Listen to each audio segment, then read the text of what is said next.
de estarmos aqui nessa noite para louvarmos e engrandecermos ao Senhor. Irmãos, o pastor Heber me deu a oportunidade nessa noite de trazer a palavra e eu vou trazer uma palavra que fala no Salmo de número 46, que diz assim, Deus é o nosso refúgio e fortaleza, socorro bem presente na angústia.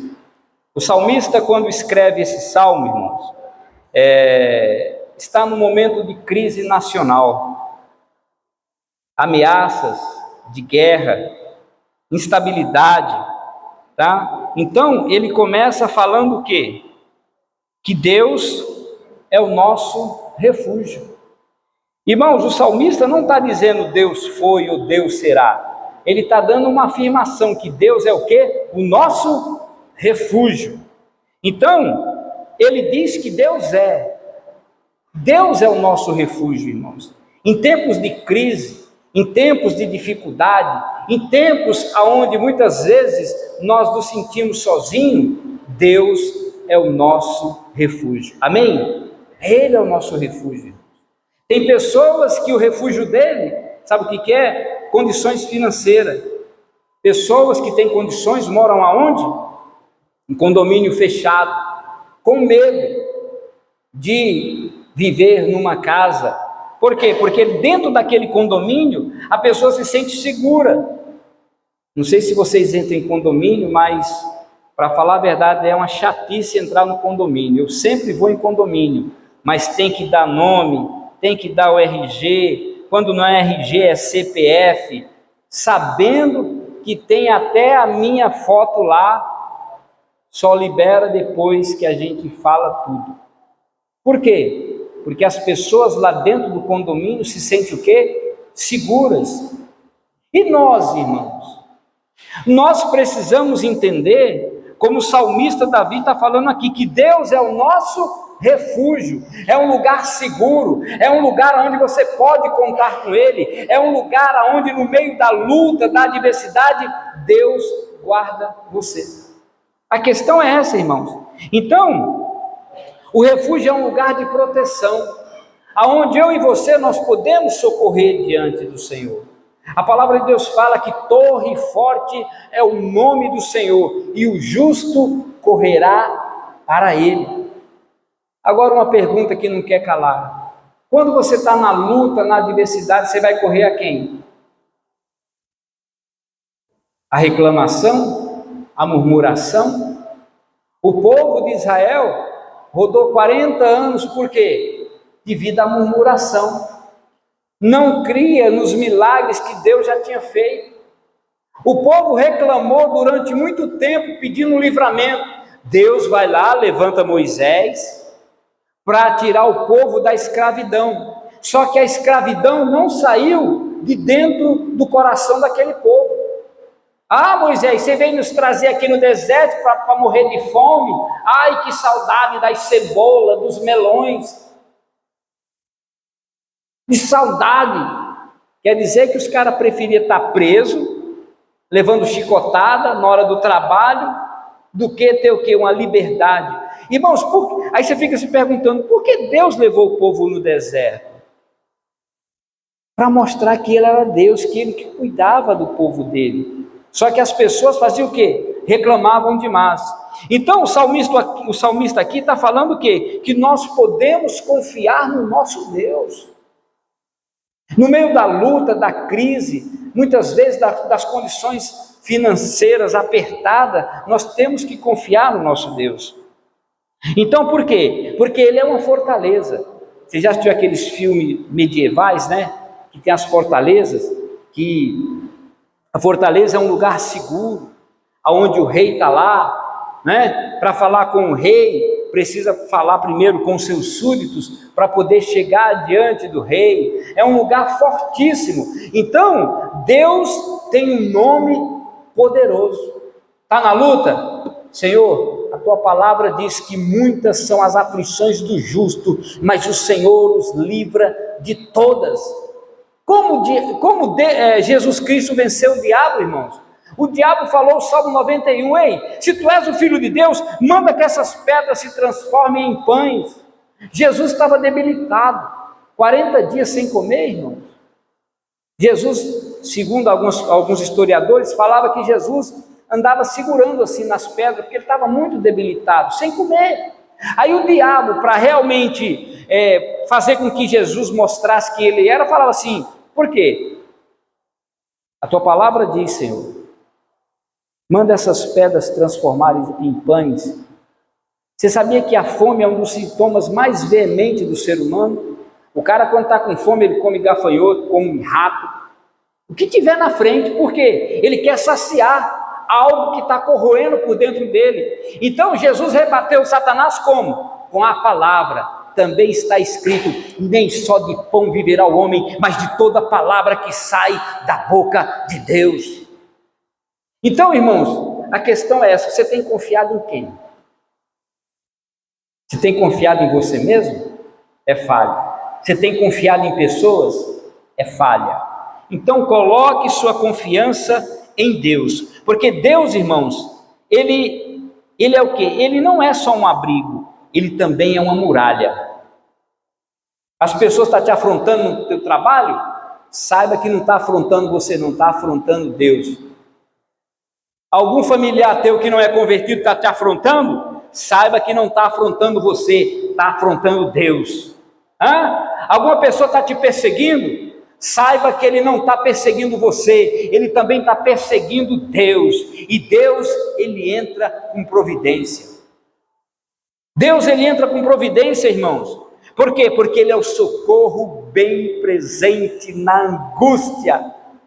Quando nós estamos angustiados, irmãos, nós não queremos saber de igreja, nós não queremos saber da palavra, de ouvir a palavra, nós queremos ficar num quarto fechado, sem ninguém perto, não quero falar com ninguém. Mas, irmãos, se um dia você entrar nesse quarto, que não quer falar com ninguém, fala com teu Deus, Ele vai te ouvir, Ele vai te ouvir. A palavra de Deus fala que o choro dura uma noite, mas a alegria vem pela manhã. Isso é, a noite não é eterna, a noite tem um fim, o dia vai raiar, como se diz, a escuridão vai acabar e a claridade vai chegar, aleluia. Então, querido, creia nisso. Aí ele fala assim, ainda que a terra se mude. Já prestou atenção? Estava conversando com um colega meu, a China fez um arqueoduto, um lago gigantesco, diz que a terra moveu 1 centímetro. Eu olhei para ele assim e falei, meu querido, de maneira alguma. Se isso acontecesse, nós não estávamos aqui falando, rapaz. Se a terra mover do eixo dela 0,01%, meu irmão, nós não ficamos aqui. Mas você vê como é que as pessoas da internet ficam falando as coisas? Entendeu? Então, nós precisamos entender o seguinte, tá? Mesmo que a terra se mude, mesmo que tudo mude, mesmo que tudo trema, tudo desmorone, não tenha medo. Não tenha medo. Por quê? Porque Deus é o teu refúgio. Deus é a tua fortaleza. A fé verdadeira, irmãos, não depende das estabilidades. A fé verdadeira, ela depende da confiança interna que você tem diante do Senhor. Isso é fé. É fácil falar. Como, por exemplo, vamos supor, vamos reformar a igreja. É fácil falar quando tem dinheiro. Mas quando fala em reforma da igreja, nós vamos precisar de quê? De vocês. É através da fé sua, quando você dá a tua oferta, quando você dá teu dízimo, para que Deus possa te abençoar cada vez mais.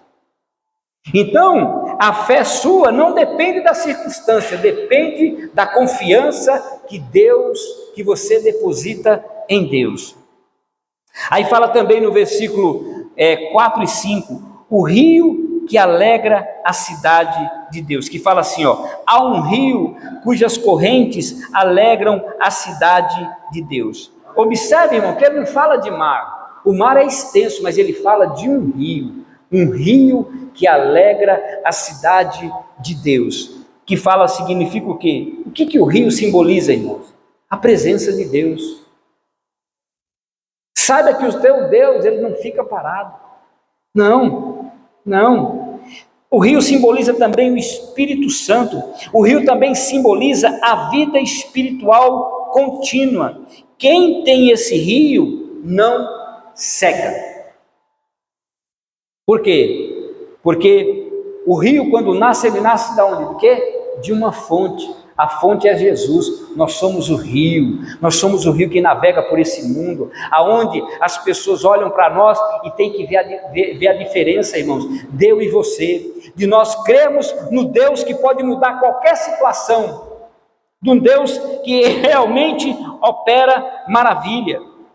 Irmãos, pode faltar recurso fora, mas que não falte paz dentro do seu coração. Já viu quando nós estamos numa luta, numa adversidade? Nós mantemos o que? A calma. Por quê? Porque Jesus Cristo falou assim: a minha paz vos deixo, a minha paz vos dou, não a dou como o mundo dá. Isso é, no meio da luta, da adversidade, vocês se mantêm calmos. Por quê? Porque você confia em quem? Em Deus.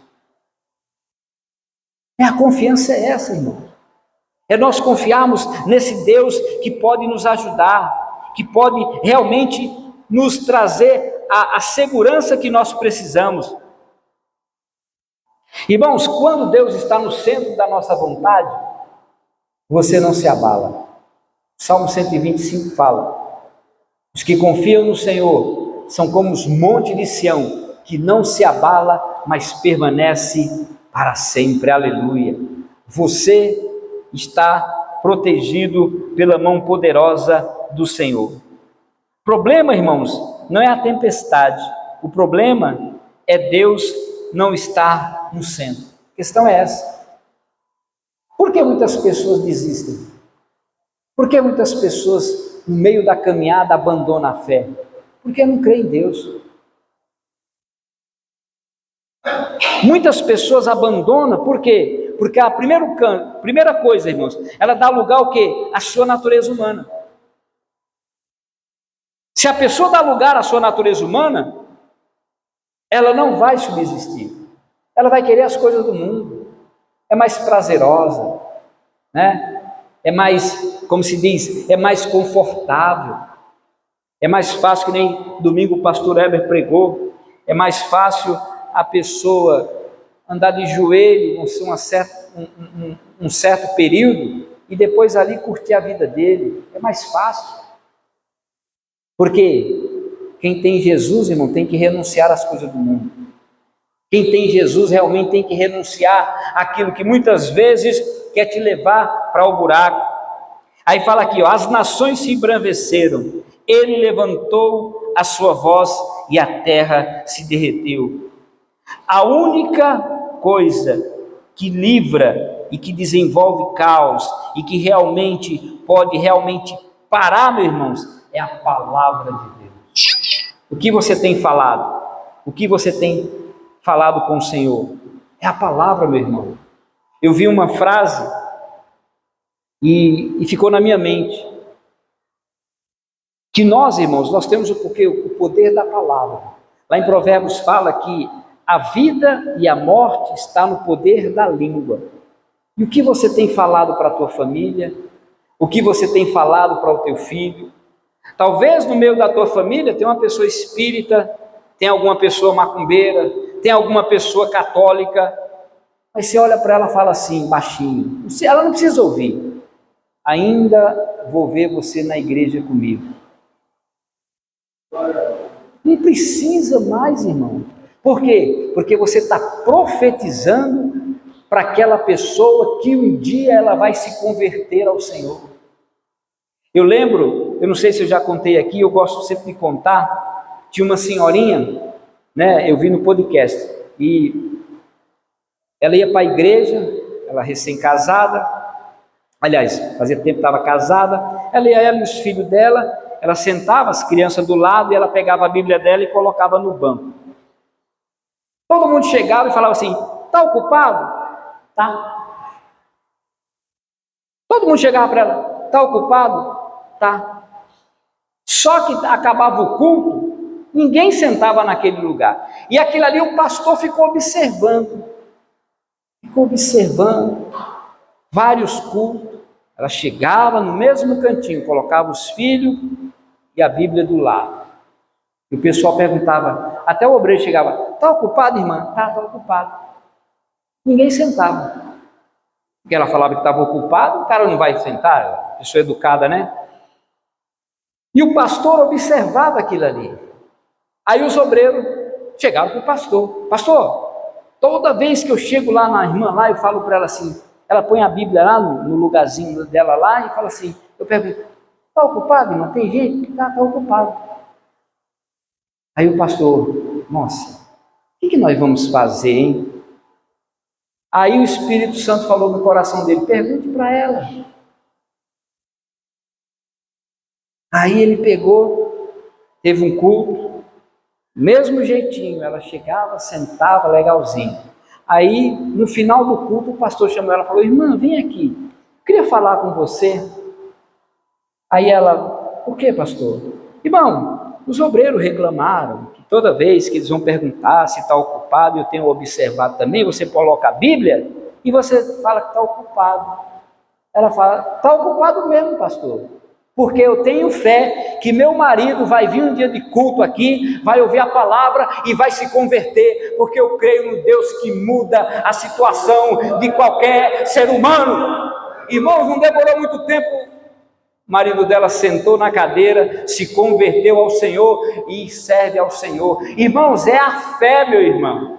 É você, mesmo que você não coloca a Bíblia do lado, mas você bate no banco e fala assim: ainda eu vou ver meu irmão e minha irmã sentada aqui nesse banco adorando ao Senhor. É você falar, irmão, tem poder na tua palavra, meu irmão, tem poder aquilo que sai da minha boca, que sai da tua boca. Se for algo realmente bom, vai acontecer, da mesma forma como pode acontecer coisas ruins. E aquela mulher, o marido se converteu. Por quê? Porque ela, todo culto, ela falava: está ocupado. Na fé dela, ela falava que o marido dela ia sentar ali. Então, irmãos, você tem o poder, tá?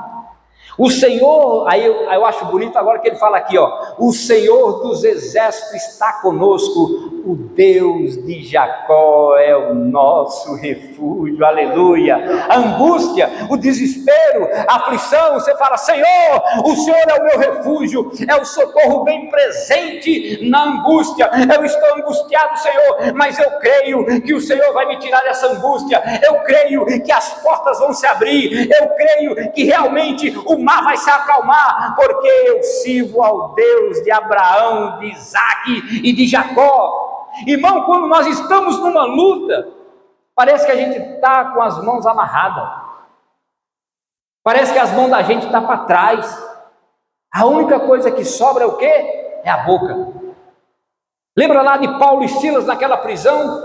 Não tinham o que fazer? Paulo falou: Silas, e aí, Silas, está tudo bem? Tá, não, rapaz, estou com uma cara inchada, eu estou com as costas todas ardendo, nossa, as minhas coxas aqui, ó, de tanto apanhar. E a tua boca? A minha boca está boa, então vamos louvar ao Senhor. Começaram a louvar na prisão, começou a cair os alicerces, eles foram libertos. Quando o carcereiro viu aquilo ali, pegou a espada, queria se matar. Paulo: não faça isso, meu querido, está todo mundo aqui. Por quê? Porque o louvor naquele momento, naquele exato, Deus começou a trabalhar no coração dos presos e nenhum saiu, e o nome do Senhor foi glorificado. Aí ele falou: o que eu tenho que fazer para realmente conhecer esse Deus? Crê no Senhor Jesus Cristo e será salvo tu e a tua casa. Você crê? É isso, meu irmão, nós temos que crer no nosso Senhor Jesus Cristo e será salvo a nossa casa. Aleluia, aleluia. Então, irmão, Deus é perfeito, Deus não falha, Deus, Ele é o nosso socorro bem presente na angústia. Irmão, Jacó foi o quê? Foi imperfeito, falho, humano, mas assim mesmo Deus foi ao socorro dele. Naquela luta, quando ele estava lá no Vale de Jaboque, ele lutou com o anjo lá. Alguns falam que tipifica que era praticamente o Senhor Jesus Cristo. Aí quando o anjo quis subir, ele agarrou nas pernas do anjo assim e falou assim: não, você não vai subir daqui não, enquanto você não me abençoar. Olha, Jacó não tinha sido abençoado? Trabalhou 7 anos, o tio dele enganou Labão lá, enganou, deu Lia. Aí ele teve que trabalhar mais 7 anos para conquistar Raquel. E o tio dele ainda fazia o seguinte, ó, as ovelhas que nascer malhadas, elas serão suas, e as que nascer perfeitinha, serão minhas. Aí o Espírito Santo de Deus deu uma ideia para Jacó, ele colocou uma cerca lá, colocou uma comida lá, uma água, junto com, eu não estou lembrado o negócio que ele colocou lá. Então, quando as cabras, as ovelhas, elas estavam, quando elas iam beber água, mudou tudo. A de Jacó saía perfeitinha e a de Labão saía toda malhada, não tinha pouco valor. E Deus pegou e fez o quê? Ele agarrou, não, eu não vou sair daqui sem minha bênção não. Aí como é teu nome? Jacó, que significa insuplantador, enganador. Ah é? Pois não será mais Jacó não, será Israel, porque como homem tu lutaste com Deus. Oh meu irmão, você tem lutado com Deus nas madrugadas? Senhor, eu quero a minha bênção, Senhor, eu quero a minha vitória, Senhor, eu quero realmente, Senhor, te servir. Senhor, naquele local do meu trabalho lá, tem um cara chato, tem um cara que me persegue, mas o Senhor é o meu Deus, mostra que o Senhor é Deus na minha vida. E Deus, meu irmão, Ele muda a situação, para que o nome dEle seja glorificado. Irmão, Deus é o nosso refúgio. Deus foi refúgio para Jacó, Deus também é refúgio para você. Aí ele fala no versículo 8 e 9: vinde, contemplai as obras do Senhor. Você tem contemplado as obras do Senhor na sua vida? Tem contemplado os livramentos que Deus deu para você? Tem contemplado as maravilhas que Deus tem feito na sua vida? Irmãos, nós precisamos enxergar e ver o que Deus tem feito por nós, irmãos. E agora eu fiquei contente antes de vir para cá, estava vendo lá na votação lá no plenário lá, né? Você viu a bagunça que deu lá? Porque votaram para realmente o filho do Lula ser chamado na CPI. Nossa, a esquerda ficou doida, partiu para cima, a maior confusão. Por quê? Porque eu tenho orado, Senhor, que as tuas promessas se cumpram na nossa nação. A igreja tem um papel de orar, irmão, pela nação. A Bíblia fala: feliz a nação cujo Deus é o Senhor. A Bíblia também fala: quando um ímpio governa, o povo geme, mas quando um justo governa, o povo se alegra. Então eu tenho falado, Senhor, que a tua palavra se cumpra na nossa nação, que as tuas promessas se cumpram na nossa nação, esse ano, meu Deus. Você ora pela sua nação? Não, tá bom, estou trabalhando, estou ganhando, não, tá bom. Mas quando a crise chega para todos. Sabe por que eu oro, irmão? Porque em 1948, João Aranha, um crente, estava lá na ONU. Israel não era país, Israel era uma vila. E Israel lutou para ser um país, e teve a votação, deu empate, 40-40, os países votaram. Uns queriam que Israel fosse nação, e outros não, empatou 40-40. Quem foi dar o voto de Minerva? Um brasileiro, representando a nação brasileira. Ele assinou lá para Israel ser uma nação. Quando João Aranha assinou, um dia Billy Graham estava pregando nas Nações Unidas, aí ele falou assim, Deus me deu uma revelação. Irmãos, não estava ventando, hein? Não estava ventando. Deus me revelou que vai levantar uma nação, a qual Deus vai levantar homens e mulheres cheios do Espírito Santo para pregar a palavra e vai trazer o avivamento. Sabe qual é a nação? Ele apontou o dedo, é o Brasil. Irmãos, não tinha vento, só a bandeira do Brasil balançava. Aleluia, é o poder de Deus, irmãos. Deus tem promessa para a nossa nação. Você tem que orar pela tua nação, você tem que orar pela tua casa, você tem que falar: Senhor, eu e minha casa serviremos ao Senhor. Quando você faz isso, a palavra de Deus irá se cumprir. Por quê? Porque o nosso Deus, Ele garante aquilo que Ele escreve e aquilo que Ele cumpre, Ele garante. Aleluia, é esse Deus, irmãos. Irmãos, aí ele fala aqui, ó: Deus faz cessar a guerra, guerras externas, guerras internas. Há pessoas, irmãos, que estão lutando ainda, lutando, passando por luta, por adversidade, e muitas vezes não clama a Deus, não pede a Deus: Senhor, me ajuda, me fortaleça, para que eu possa vencer essas guerras, essas batalhas. Irmãos, ele quebra o arco, corta a lança, queima os carros de fogo. Aquietai-vos e sabeis que eu sou o Senhor. Serei exaltado entre as nações, serei exaltado no meio dos povos. Então, querido, creia no teu Deus. É esse Deus que no momento que você está aflito, não tem ninguém para te ajudar, Ele fala aqui: eis-me aqui, filho, eis-me aqui, filha. É só você falar comigo, é só você se prostrar diante de mim e contar o que você precisa e qual a tua necessidade. Aleluia, é esse Deus, irmãos, a qual nós devemos realmente confiar no nosso Deus.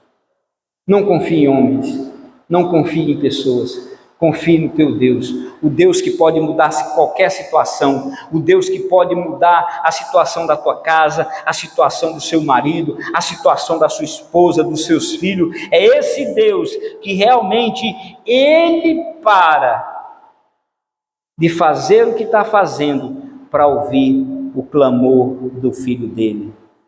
Ele mesmo fala: clamas a mim e responder-te-ei. Você tem clamado a Deus? Se você não tem clamado, hoje é a noite de você clamar. Hoje é a noite de você falar: Senhor, eis-me aqui, eu preciso da tua presença, eu preciso que o Senhor entre com providência aonde eu não consigo. É esse Deus, irmãos, que nós servimos, é o Deus de Abraão, de Isaque e de Jacó, esses três homens a qual foram fiéis ao Senhor. Seja fiel a Deus, irmão. Confie no Senhor, confie, busque a Deus. Ah, pastor, mas eu estou angustiado, eu estou aflito. Está angustiado? Ore. Está necessitando? Ore. Está precisando da intervenção divina? Ore. Quando você ora, Deus, Ele entra com providência. Esse é o nosso Deus a qual nós servimos. Esse é o nosso Deus. Irmãos, aquilo que Deus entregou para você, aquilo que Deus prometeu para a tua casa, para a tua família, vai se cumprir na hora certa, no momento certo, porque o relógio de Deus não atrasa e nem adianta. É na hora certa, o milagre vai chegar na tua casa. Amém? Você crê nisso? Então vamos ficar em pé? Eu quero orar com você.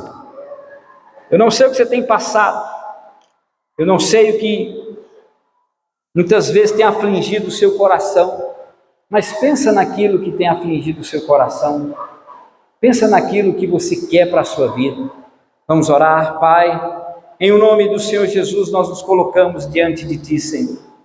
A Tua palavra diz que o Senhor é o nosso refúgio e fortaleza, o socorro bem presente na angústia. Que nessa noite, meu Pai, o Senhor venha operar nos corações, que o Senhor venha tirar toda tristeza, toda mágoa, que o Senhor venha tirar todo ressentimento, tudo aquilo, meu Deus, que impede da tua filha, do teu filho, buscar a tua presença. Espírito Santo, começa a operar maravilhas, começa a realmente mover os céus ao favor dos teus filhos, meu Pai. Nós oramos, meu Deus, porque nós cremos na vitória, no poder que há no nome de Jesus. Amém e amém. Amém, querido pastor Heber? Vamos levantar as mãos. Glórias a